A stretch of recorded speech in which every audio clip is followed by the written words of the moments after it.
Juozo Miltinio dramos teatre pats darbų įkarštis. Jau pirmosiomis rugsėjo dienomis panevėžiečiai ir miesto svečiai kviečiami į premjerinį spektaklį Jazminas, kurį režisuoja vienas žymiausių latvių scenos meistrų Mara Kimelė. Kaip teigia teatro vadovas Romualdas Vikšraitis, tai ne vienintelė naujiena šį sezoną. Teatro mylėtojų laukia ir daugiau naujų spektaklių. Sekantis spektaklis bus kaip ir atnaujinimas.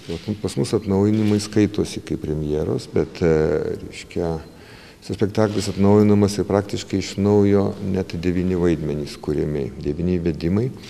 Tiesiog aplinkybių sankirtoj buvo spektaklis sustojęs dar 2008 metais, tai suvaidinta 10 spektaklių.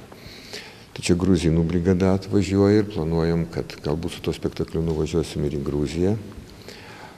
Sekantis spektaklis, kuris turėtų išvysti Rampo šviesą mažoji salėje, kur čia mes netoli esam, tai Anė iš Žaliastogės pagal žinomą kanadiečių, 19 amžiaus pabaigos, 20 pradžios rašytojo knygą. Paaugliams žinoma, tai čia spektaklis taip nuo 8-9-10 metų. Vaikams mes pradedam, tikiuosi, kad pradedam dalinti skolas, tai čia režisuos Antanas Gluskinas. Ir paskutinis spektaklis nusimato Kulkos virš Brodvėjaus, toks eksperimentinis, ir jį apsiėmė režisuoti Dainius Kazlauskas. Naująjį sezoną Juozo Miltinio dramos teatras pasitinka ne tik su dar nematytais spektakliais, bet ir su atsinaujinusiu aktorių sąstatu. Į artistų trupę įsijungė buvęs teatro menas aktorius Andrius Povilauskas, bei tik šiemet režisūros studijas Klaipėdos universitete baigusi Inga Jarkova. Atėjau todėl, kad tiesiog čia daugiau darbų ir įdomesnių. Galbūt dėl to